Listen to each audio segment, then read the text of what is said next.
সত্য ঘটনা নিয়ে মুভির গল্প আপনারা অনেকগুলোই দেখেছেন। আজও আপনাদের একটি সত্য ঘটনাই শোনাতে যাচ্ছি। তবে এই সত্য ঘটনাটি কিছুটা হলেও আলাদা মনে হয়েছে আমার কাছে। চীনের একজন মহিলার পুরো জীবনের গল্প এটি।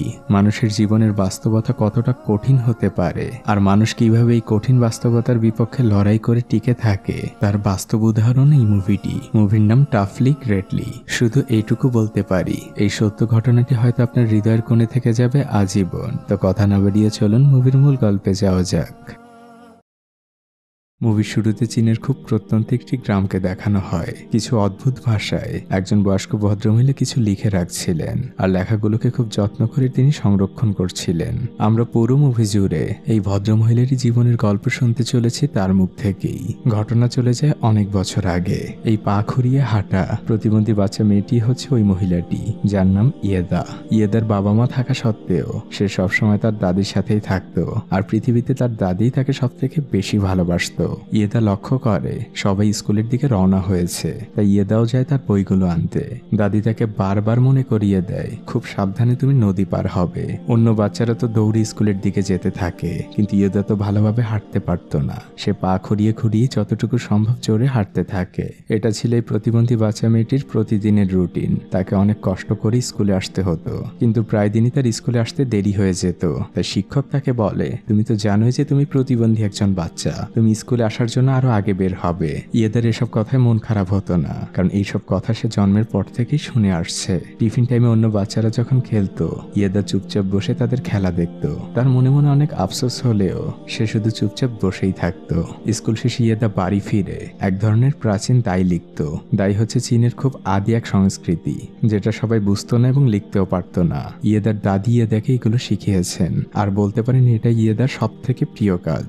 গ্রামের মন্দিরের বুদ্ধ আসি ইয়েদার দাদির সাথে দেখা করতে। সে ইয়েদাকে দেখে ইয়েদার অনেক প্রশংসা করে। তার দাদিও বুদ্ধকে বলে, ইয়েদার 5টা মানুষের মতো হয়তো না, কিন্তু সে মানসিকভাবে তাদের থেকেও অনেক বেশি স্ট্রং আর সেই দায় সংস্কৃতিকে অনেক ভালোবাসে আর সেগুলোকে আগলে রাখতে চায়। ইয়েদার দাদি মূলত এই দায় লেখার জন্য সুতি কাপড় দিয়ে এক ধরনের কাগজ বানাতো, যেটা কিনা অনেক প্রাচীন একটি বিষয়। যাই হোক, ইয়েদার ক্লাস ফ্রেন্ডরা সবাই মিলে আজ প্ল্যানিং করছিল রাতের খাবারের পরে সিনেমা দেখবে। এটা শুনে ইয়েদাও তাদের বলে, আমিও সিনেমা দেখতে চাই। তখন ইয়েদার কাজিন তাকে বলে, তুই তো ঠিক মতো হাঁটতেই পারিস না, আমরা যেখানে সিনেমা দেখতে যাব সেখানে নদী পার হতে হবে, তারপর পাহাড়ে উঠতে হবে, ওসব তুই পারবি না, তোর সিনেমা দেখার দরকার নেই। ইয়েদার মনটা খারাপ হয়ে যায়, ছোট মানুষ কাঁদতে থাকে।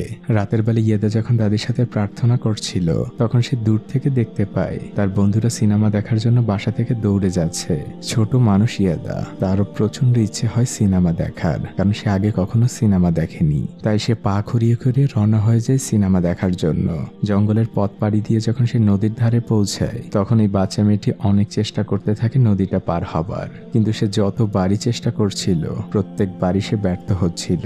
আর ব্যাকগ্রাউন্ড থেকে তখন সে বলতে থাকে, ছোটবেলায় কখনো আমার সিনেমা দেখার স্বপ্নটি পূরণ হয়নি। এভাবেই কাটতে থাকে সময়। ইয়েদার বাবা ইয়েদার দাদির সাথে দেখা করতে আসে। সে তার মাকে বলে, ইয়েদা ধীরে ধীরে বড় হচ্ছে, কিন্তু সে তো বাইরের কোনো কাজ শিখছে না, আর তার উপরে সে প্রতিবন্ধী। ওকে কোনো কাজ না শিখালে ও বড় হয়ে কি করবে? দাদি তার ছেলেকে বলে, তোমার ওসব নিয়ে চিন্তা করা লাগবে না। ইয়েদা তখন ওখান থেকে উঠে যেয়ে বাইরে যেয়ে চুপচাপ বসে থাকে। দাদি তার ছেলেকে বলে, ইয়েদা এখন বড় হচ্ছে, ওর সামনে এই কথাগুলো না বললেই ভালো হয়। কিছুক্ষণের মধ্যে ইয়েদার চাচা আসে বাড়িতে। চায়নায় তখন বিপ্লব হচ্ছিল।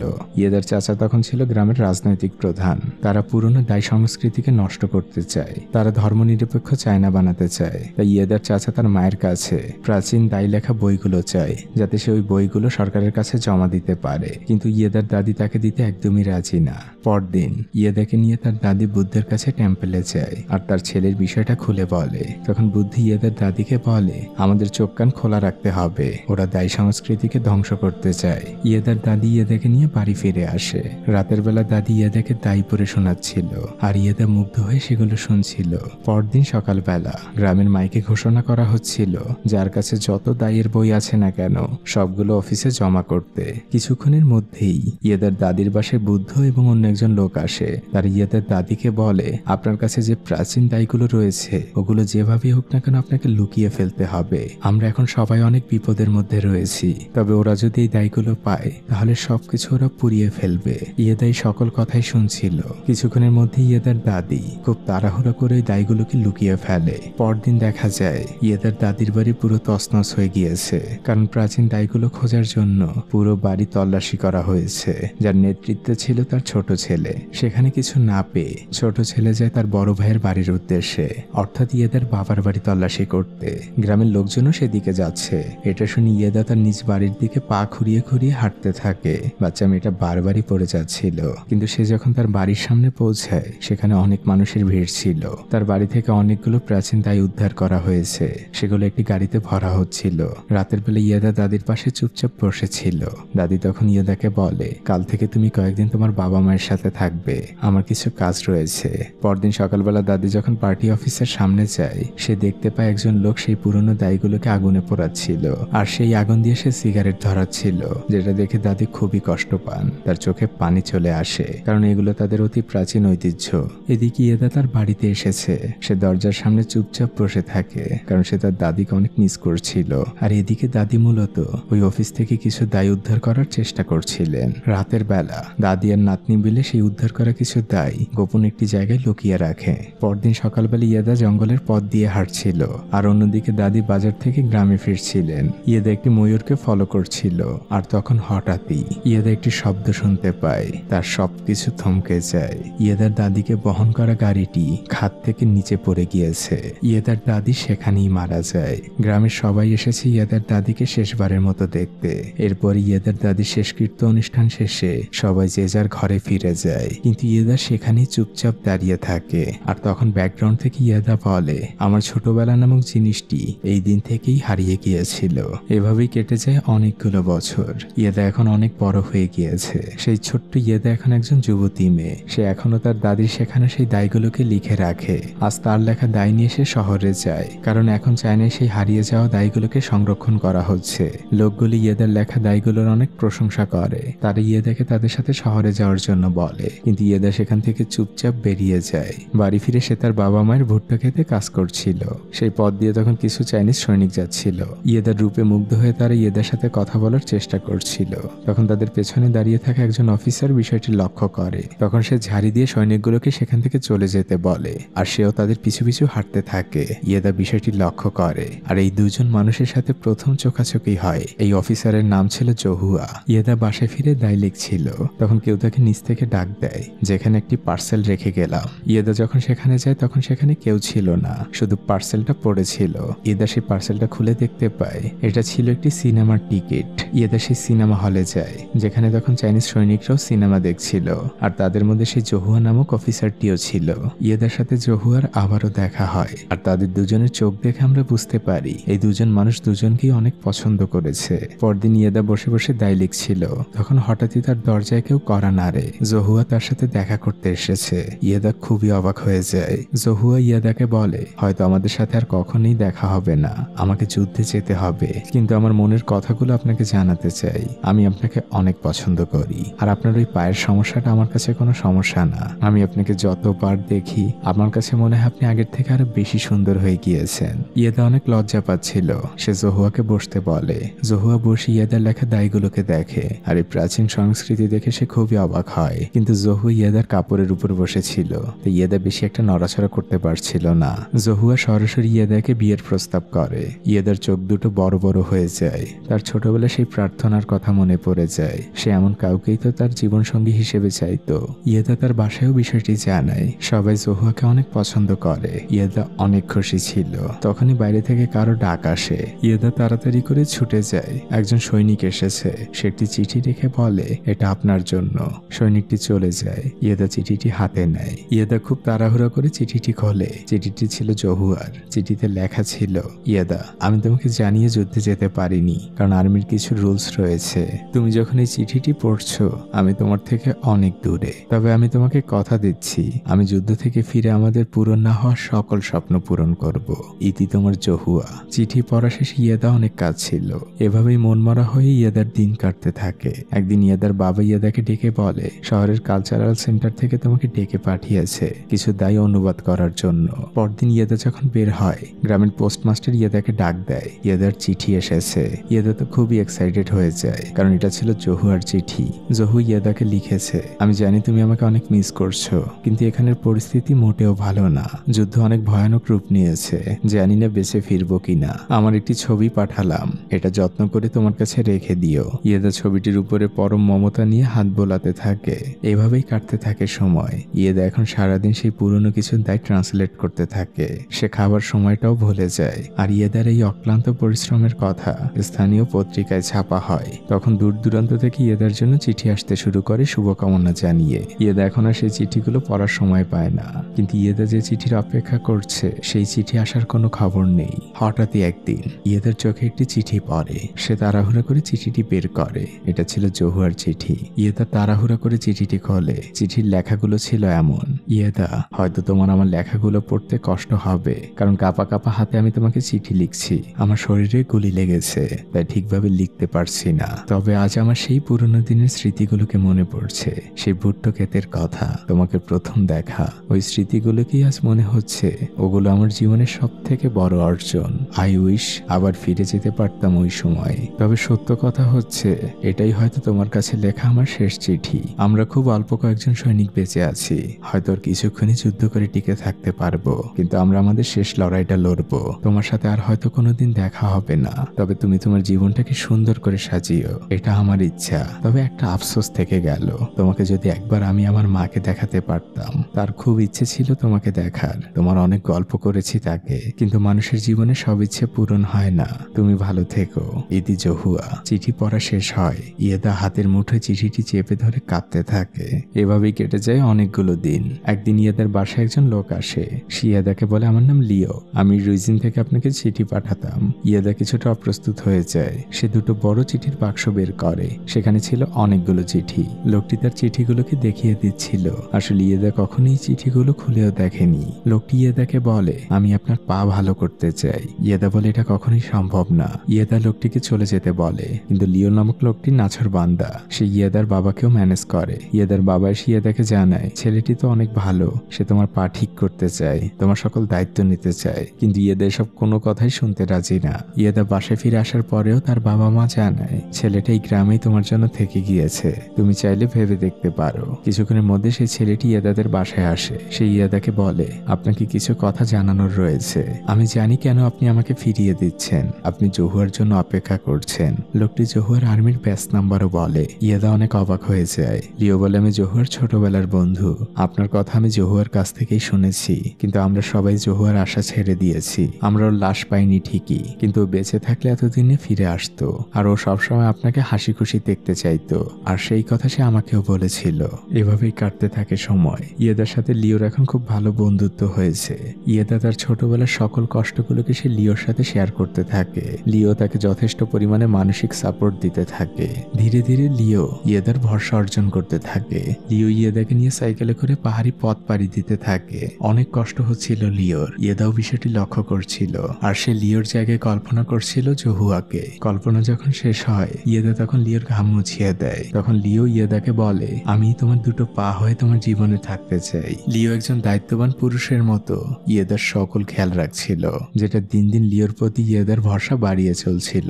আর এর পরের দৃশ্যেই দেখা যায় ইয়েদা আর লিও তাদের দুজনের জীবনটাকে একই সুতোয় বেঁধে নিয়েছে। তারা দুজন বিয়ে করেছে। আর এরপরে কেটে যায় কয়েকটি বছর।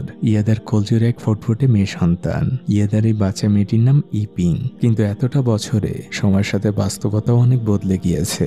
এখন আর ইয়েদার প্রতি লিও সেই ভালোবাসাটা নেই। ইয়েদা এখন সারাদিন তার বাচ্চা মেয়েটিকে সামলায়, আর লিও বাইরে বাইরে ঘুরে বেড়ায়। পরদিন ইয়েদা লিওকে বলে, তুমি আমাকে বিয়ের আগে মিথ্যে বলেছিলে, তুমি আমার দুটো পা হয়ে থাকতে চেয়েছিলে আমার জীবনে। লিও বলে, বাস্তবতা কঠিন, কখনো তো বাইরে কাজ করে দেখোনি, বুঝবে কি করে যে বাইরে কাজ করার কি কষ্ট। ইয়েদা বলে, তাহলে তুমি কি চাও, আমি আমার বাচ্চা মেয়েটিকে নিয়ে বাইরে কাজ করি? লিও বলে, হ্যাঁ, এখন থেকে তুমিও উপার্জন করা শুরু করো, আমি আর পারছি না। পরদিন থেকে দেখা যায় ইয়েদা তার ছোট্ট বাচ্চা মেয়েটিকে পিঠে নিয়ে কোদাল দিয়ে মাটি কোপাতে শুরু করেছে। ইয়েদার বাবা তখন সেই পথ দিয়ে যাচ্ছিল। সে তার মেয়েকে বলে, তুমি কেন এগুলো করছো, তোমার জামাই কোথায়? ইয়েদা বলে, আমি জানি না যে সে সে কোথায় আছে। তখন বাবা তার মেয়েকে বলে, কোদালটা আমার কাছে দাও, তোমার কাজ আমি করে দিচ্ছি, তুমি ওকে নিয়ে বাসায় যাও। ইয়েদা বলে, থাক বাবা, আমার কাজটা আমাকেই করতে দাও। রাতের বেলা লিও ইয়েদার কাছ থেকে তার দাদির রেখে যাওয়া সেই দাইগুলো খুঁজছিল, কারণ সেগুলোর দাম এখন বাজারে অনেক। ইয়েদা তখন লিওকে বলে, তোমার কি ধারণা যে দাই আমি এত বছর ধরে কষ্ট করে সংরক্ষণ করে রেখেছি, যেটা আমার দাদির শেষ স্মৃতি, সেটা আমি তোমাকে দিয়ে দেবো বিক্রি করতে? এই আশা তুমি ভুলে যাও। তখন রাগ করে লিও বাসা থেকে বের হয়ে সিগারেট খেতে থাকে। সেটা ইয়েদার বাবা দেখে ফেলে। পরদিন থেকে দেখা যায় ইয়েদা তার বাচ্চা মেয়েটিকে কোলে নিয়ে অনেক কষ্ট করছে। সে বোঝাতে চায় সমাজকে সে আর 5টা মানুষের থেকে আলাদা না, সেও পরিশ্রম করতে পারে। বাসায় ফিরে বাচ্চাকে রেখে যখন ইয়েদা দায় লিখতে বসে, তখন সে টেবিলের উপর একটি চিঠি দেখতে পায়। এটা ছিল লিওর চিঠি। চিঠির লেখাগুলো ছিল এমন, ইয়েদা, আমি আমার জীবনের প্রতি অতিষ্ঠ হয়ে গিয়েছি। আমি বাইরের পৃথিবী দেখতে চাই। আমি জীবনে অনেক বড় হতে চাই। আমি তোমার বোঝা টানতে টানতে হাঁপিয়ে উঠেছি, তাই আমি আজ তোমার জীবন থেকে বিদায় নিলাম। আমাকে কখনো খোঁজো না। ইয়েদা রাগে ক্ষোভে কাঁদতে থাকে। সে তার সামনে থাকা জিনিসগুলোকে ছুঁড়ে মারে। বাচ্চা মেয়েটিও তখন ভয় পেয়ে কাঁদছিল। একদিকে মা, অন্যদিকে বাচ্চাটিও কাঁদছে। বাইরে ঝুম বৃষ্টি হচ্ছিল। মা তার এই অসহায় বাচ্চাটিকে কোলে নিয়েই বসে আছে। সে জানে না যে সে একা কিভাবে এই ছোট বাচ্চাটিকে মানুষ করবে, কারণ সে নিজেও তো ঠিকভাবে হাঁটতে পারে না। পরদিন থেকে শুরু হয় ইয়েদার এক নতুন সংগ্রামী জীবন। ছোট বাচ্চাটিকে পিঠে বেঁধে ইয়েদা এসেছে স্থানীয় বাজারে কিছু তরমুজের বীজ বিক্রি করার জন্য। সে অন্যদের মতো করেই চিৎকার করে কাস্টমার ডাকছিল। দু একজন তার কাছ থেকে বীজ কিনলে ইয়েদা তাদের প্রতি খুবই কৃতজ্ঞতা প্রকাশ করছিল। তখন কিছুটা দূরে ইয়েদার পেছনে আমরা একজন মহিলাকে দেখতে পাই। সে খুব অবাক চোখে ইয়েদার দিকে তাকিয়ে আছে। এই ভদ্র মহিলার নাম জু। ইয়েদা শহরে যেখানে দায় ট্রান্সলেট করে দিয়েছিল, এই মহিলাও সেখানে কাজ করত। সে ইয়েদাকে অনেক পছন্দ করত। মহিলাটি ইয়েদাকে ডাক দেয়। ইয়েদা যখন পেছনে ফেরে, সেও কিছুটা লজ্জা পায়। মহিলাটি জিজ্ঞেস করে, তুমি এখানে কি করছো, আর এগুলোই বা কেন করছো? ইয়েদা বলে, আমি একজন প্রতিবন্ধী মানুষ, আমার কোনো উপায় নেই, আমাকে আমার বাচ্চাটাকে বড় করতে হবে। ইয়েদা মহিলাটিকে কিছু তরমুজের বীজ খাওয়ার জন্য বলে। মহিলাটি বলে, ইটস ওকে। ইয়েদা বলে, আমি আপনাকে ঠিকভাবে আপ্যায়ন করতে পারছি না, আমি খুবই লজ্জিত। ইয়েদা মহিলাটিকে বাই বলে আবারও চিৎকার করে কাস্টমার ডাকতে থাকে। মহিলাটি খুবই হতাশা নিয়ে ইয়েদাকে দেখছিল। আর এভাবেই চলতে থাকে ইয়েদার জীবন। ঝড় বৃষ্টি বাদল সবকিছু উপেক্ষা করে বাচ্চা মেয়েটিকে পিঠে বেঁধে নিয়ে ইয়েদা সামনের দিকে পা খুঁড়িয়ে খুঁড়িয়ে হাঁটতে থাকে। তার হাঁটতে অনেক কষ্ট হতো এই পাহাড়ি পথ দিয়ে, কিন্তু তারপরও বাচ্চাকে তো তার মানুষ করতে হবে। ইয়েদা সামান্য কিছু তরমুজের বীজ সংগ্রহ করতে এই ঝড় বৃষ্টির মধ্যে ছুটে চলতো দূর দূরান্তে। কিন্তু হঠাৎই তার পাটা পিছলে যায়। হাতে থাকা তরমুজের বীজ ভর্তি ঝুড়িটি পড়ে যায় সেখানে। বীজগুলো সব পানিতে ভিজে গিয়েছে। পিঠে থাকা বাচ্চাটি তখন কাঁদছিল। ইয়েদা রাগে ক্ষোভে ঝুড়িটিকে একটি লাথি মারে। ছোটবেলা থেকে এই মেয়েটি পুরো পৃথিবীর সাথে সংগ্রাম করে আসছে। আর এই সংগ্রাম করতে করতে ইয়েদা নামক এই মেয়েটি বড্ড হাঁপিয়ে উঠেছে। সে বৃষ্টির মধ্যে বসে অঝরে কাঁদছিল। ওই দিন রাতের বেলা তার সামনে তার বাবা 2000 টাকা রেখে বলে, তোর বাজারে যেই তরমুজের বীজ বিক্রি করতে অনেক কষ্ট হয় মা, তুই টাকা দিয়ে বাড়ির সামনে ছোট একটি দোকান দিয়ে দে, তোর এই কষ্ট আমি আর দেখতে পারছি না। ইয়েদা তখন কাঁদো কাঁদো চোখে তার বাবাকে বলে, বাবা তুমি এতগুলো টাকা কোথায় পেয়েছো? বাবা তার মেয়েকে বলে, তোমাকে এগুলো নিয়ে চিন্তা করতে হবে না, তুমি কাল থেকে তোমার নতুন দোকানে মন দাও। এটা বলে ইয়েদার বাবা সেখান থেকে চলে যান। আর ইয়েদা সেখানে বসেই চুপচাপ কাঁদছিল। এভাবেই কেটে যায় কয়েকটি বছর। ইয়েদার সেই ছোট্ট মেয়ে ইপিং এখন স্কুলে যায়। ইয়েদার দোকানটাও এখন আগের থেকে বড় হয়েছে। ইয়েদার বাবা মায়ের কথা থেকে আমরা জানতে পারি ইয়েদা তার বাবা সেই 2000 টাকা তো দিয়েছিল, সেই সাথে সে তার বাবাকে আরো 2000 টাকা বেশি দিয়েছিল। বাবা তার মেয়েকে নিয়ে অনেক গর্বিত। ইয়েদার ব্যবসাটি যেমন এখন বড় হয়েছে, সেই সাথে তার কষ্টও অনেক গুণে বেড়েছে। ইয়েদা এখনো অনেক কষ্ট করে। বাচ্চা মেয়ে ইপিং একটি গাড়ি দেখতে পায়। তার মধ্যে একটি পুতুল ঝোলানো ছিল। ইপিং সেখানে যায় পুতুলটির জন্য। গাড়ির দরজাটাও তখন খোলা ছিল। কিছুটা সময় পর ইয়েদা লক্ষ্য করে তার মেয়েটিকে সে যেখানে রেখে গিয়েছিল সেখানে নেই। ইয়েদা চারদিকে ইপিংকে খুঁজতে থাকে। সে একদম পাগলের মতো হয়ে গিয়েছে। সে প্রত্যেকের কাছে জিজ্ঞেস করতে থাকে তারা তার মেয়েটিকে দেখেছে কিনা। ইয়েদা তার মেয়ের নাম ধরে কাঁদছিল।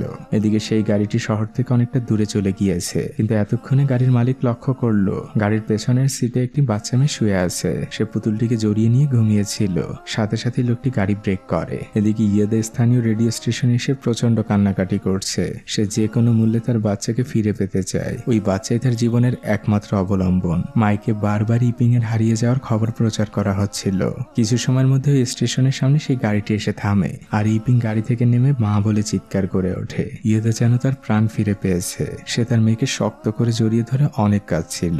দৃশ্য পরিবর্তন হয়। ইয়েদাও তার মেয়েকে দায় শিখাচ্ছিল। তখন গ্রামের মন্দিরের বুদ্ধ সেখানে আসে। সে ইয়েদাকে বলে, মা তোমাকে একটি দায়িত্ব দিতে চাই, কিছু পুরনো দায় পেয়েছি, আমি চাই তুমি সেগুলোকে ট্রান্সলেট করো। ইয়েদা এই মহান দায়িত্ব পেয়ে খুবই খুশি হয়। বুদ্ধ চলে যাবার আগে ইয়েদাকে বলে, তোমার দাদির রেখে যাওয়া প্রাচীন দায়গুলো কিন্তু মহামূল্যবান, ওগুলোকে যত্ন করে রেখো। ইয়েদা যখন ওই দায়গুলোকে রাখতে যায় তখন অনেকটা বছর পর সে জহুয়ার সেই ছবিটি আবারও দেখতে পায়। ইয়েদা যেন কিছু সময়ের জন্য চলে যায় জীবনে চলার পথে তার ফেলে আসা সেই স্মৃতিময় দিনগুলোতে। যে সময়গুলো একসময় বর্তমান ছিল সেগুলো এখন শুধুই স্মৃতি। ইয়েদা আয়নার সামনে বসে আর সে লক্ষ্য করে তার চুলগুলো পাকতে শুরু করেছে।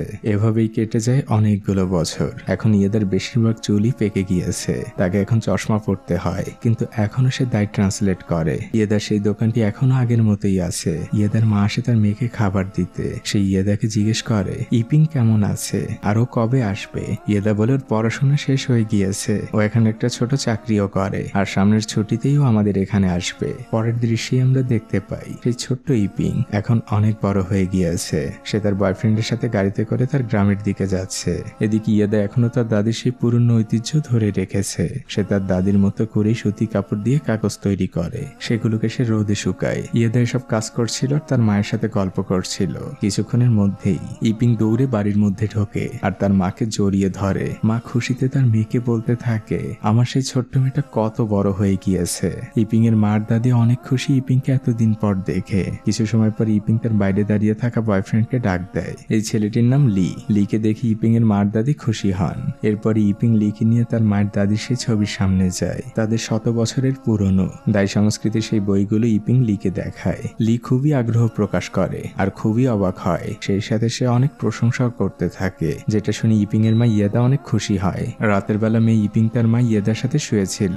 ইয়েদা তার মেয়েকে জিজ্ঞেস করে, তোমার বাবা কি তোমার সাথে দেখা করতে আসে? ইপিং বলে, হ্যাঁ, বাবা মাঝে মাঝে আমার সাথে দেখা করতে আসতো আর আসার সময় আমার জন্য অনেক কিছু নিয়ে আসতো। তখন ইয়েদা কিছুটা আক্ষেপ নিয়ে বলে, তোমার এই পঙ্গুমা তোমাকে জীবনে বেশি কিছু দিতে পারিনি, তাই আমি তোমার কাছে ক্ষমা চেয়ে নিলাম। ইপিং বলে, মা তুমি এভাবে বলো না, তুমি আমার জন্য যা করেছো সেই ঋণ সন্তান হিসেবে আমি কোনোদিনও শোধ করতে পারবো না। তুমি অনেক কষ্ট করেছো মা আমাকে বড় করতে।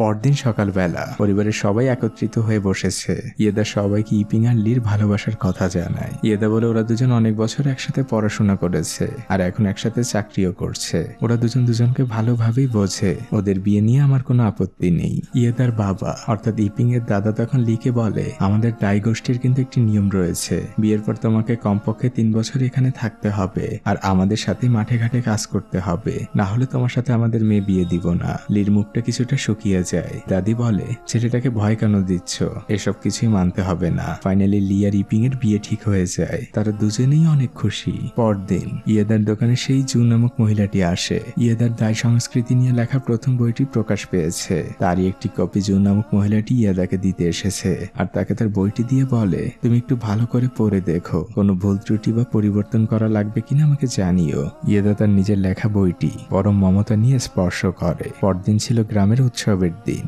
পুরো গ্রামবাসী এক হয়েছে, সবাই অনেক মজা করছিল। ইয়েদাও আজ প্রাণ খুলে হাসছে। হঠাৎ ইয়েদা যেন ছোটবেলায় সেই নিজেকে খুঁজে পায়, যে ইয়েদাই উৎসবের দিনে এক কোণে চুপচাপ বসে থাকতো। কতটা সময় পার হয়ে গিয়েছে, বদলে গিয়েছে অনেক কিছু। রাতের বেলা সবাই মিলে একসাথে ফানুস উড়ায়। পরদিন সকালবেলা আমরা দেখতে পাই ইয়েদার হাজবেন্ড অর্থাৎ ইপিং এর বাবা লিও এসেছে দেখা করতে। অনেকটা বছর পর ইয়েদার লিও মুখোমুখি বসে আছে। ইয়েদা তার হাজবেন্ড লিওকে বলে, আমি শুনেছি তুমি ইপিংকে প্রায় দেখতে আসতে, ওকে অনেক কিছু কিনে দিয়েছো। আমি হয়তো মা হিসেবে ওর অনেক স্বপ্নই পূরণ করতে পারিনি। লিও তখন ইয়েদাকে বলে, আমি সবকিছুর জন্য সরি, আমি এখন তোমাদের জন্য কিছু একটা করতে চাই। ইয়েদা খুব আনমনে বলে, আপনাকে সরি বলতে হবে না আর আমাদের জন্য কিছু করতেও হবে না, আমি আপনার কাছে কৃতজ্ঞ। আপনি আমাকে সামাজিক মর্যাদা দিয়েছিলেন, ইপিং এর মতো একটি বাচ্চা মেয়ে পেয়েছি আপনার জন্য, মা ডাক শুনতে পেরেছি আপনার জন্য, আপনি যে এখানে এসেছেন এই জন্য আপনাকে ধন্যবাদ। লিওর চোখ বেয়ে পানি পড়ছিল। মেয়ে ইপিং বাবা মায়ের সকল কথাই শুনছিল। ইয়েদা সর্বশেষ লিওকে বলে, আপনি যদি সত্যিই কিছু করতে চান মন থেকে, তাহলে কষ্ট করে আমার জন্য একটি কাজ করুন। ইয়েদা লিওর মধ্যে আসলে কখনো বিচ্ছেদ হয়নি। অনেক বছর আগে তারা দুজন যে একই সুতায় বাঁধা পড়েছিল, সেই বাঁধন আজ চিরদিনের জন্য ছিন্ন হলো। দৃশ্য পরিবর্তন হয়। ইয়েদা তার মেয়ে ইপিংকে বলছিল, তোমার বাবার সাথে আমার আর কোনো সম্পর্ক নেই। আমি এটাও জানি তোমার বাবা মাঝে মাঝেই হয়তো তোমাকে দেখতে আসবে আর তোমারও তোমার বাবার জন্য মন পুড়বে, আর এটাই স্বাভাবিক, তোমাদের বাবা মায়ের সম্পর্কের মাঝে আমি কখনো বাধা দিব না, কিন্তু কখনো তুমি আমাকে তোমাদের মাঝে ডেকো না। আর আমার একটি শেষ ইচ্ছেও বাকি আছে, আমি রুইজিন শহরে যাব জহুয়ার মাকে খুঁজতে। মেয়ে ইপিং এই বিষয়টি মেনে নিতে রাজি না। সে বলে এতটা বছর পরে কেন? আর ওখানে যেয়ে যদি তুমি জহুয়া নামক লোকটিকে দেখতে পাও তাহলে কি করবে? কারণ তুমি তো এখনো জানো না যে সে আসলেই মারা গিয়েছিল কিনা। মা ইয়েদা বলে হয়তো সেখানেই থেকে যাব বাকিটা জীবন। জহুয়ার শেষ ইচ্ছে ছিল আমি তার মায়ের সাথে যেন একবার হলেও দেখা করি। মায়ের কথা শুনে মেয়ে ইপিং রাগ করে সেখান থেকে চলে যায়। দৃশ্য পরিবর্তন হয়। চলন্ত ট্রেনের জানালা দিয়ে ইয়েদা বাইরের দিকে তাকিয়ে আছে। সে রুইজিন শহরের দিকে যাচ্ছে। বইয়ের ভাঁজে রাখা জহুয়ার সেই ছবিটি ইয়েদা বের করে আর পরম মমতা নিয়ে সেই ছবিটি দেখতে থাকে। তার মুখে যেন এক প্রশান্তির হাসি। ট্রেন চলতে থাকে সেই শহরের দিকে, যে শহর হয়তো ইয়েদার স্থায়ী ঠিকানা হলেও হতে পারত। তখন হঠাৎই আমরা ওই ট্রেনের মধ্যে মেয়ে ইপিংকেও দেখতে পাই। সে এসে তার মায়ের পাশে বসে আর তার মাথাটা তার মায়ের কাঁধে রাখে। সেও তার মায়ের সাথে যাচ্ছে ওই শহরে। মা ইয়েদার মুখে এক প্রশান্তির হাসি। আর এই হাসির মধ্যে দিয়ে মুভিটি এখানেই শেষ হয়ে যায়। আর মুভি শেষে লেখা ওঠে ইয়েদা জানতে পেরেছিল যুদ্ধে জহুয়া মারা গিয়েছিল, আর ইয়েদা জহুয়ার 90 বছর বয়সী মায়ের সাথে রুইজিনে যেয়ে দেখা করেছিল। আর এটাই ছিল ইয়েদা নামক একজন মহিলার জীবনের সত্য গল্প। একবার চোখ বন্ধ করে সেই বাচ্চা মেয়ে ইয়েদার জীবনের শুরু থেকে এখনের ইয়েদা নামক মহিলাটির জীবনের জার্নির গল্পটা একবার মনে করে দেখুন। আর এবার একবার ভাবুন আপনার সামনের ওই বয়স্ক মানুষগুলো হতে পারে আপনার বাবা মা কিংবা দাদা দাদি। তাদের প্রত্যেকের জীবনেই কিন্তু এমন আলাদা আলাদা গল্প রয়েছে। তাদের মনের গভীরেও হয়তো অনেক না পাওয়ার আক্ষেপ রয়েছে, যেগুলো হয়তো আমরা জানি না অথবা জানতে চাই না। আর আপনি আর আমিও হয়তো এই জীবন নামক গল্পের কোনো একটা পর্যায়ে রয়েছি, যে গল্প একসময় শেষ হবে, হয়তো অনেকগুলো না বলা আক্ষেপ নিয়ে। তো আজ এই পর্যন্তই। এই সত্য গল্পটি আপনার কাছে কেমন লাগলো আমাকে অবশ্যই কমেন্ট করে জানাবেন। আর দোয়া করবেন আমার জন্য। ভালো থাকবেন আপনারা। আজকের মতো বিদায়।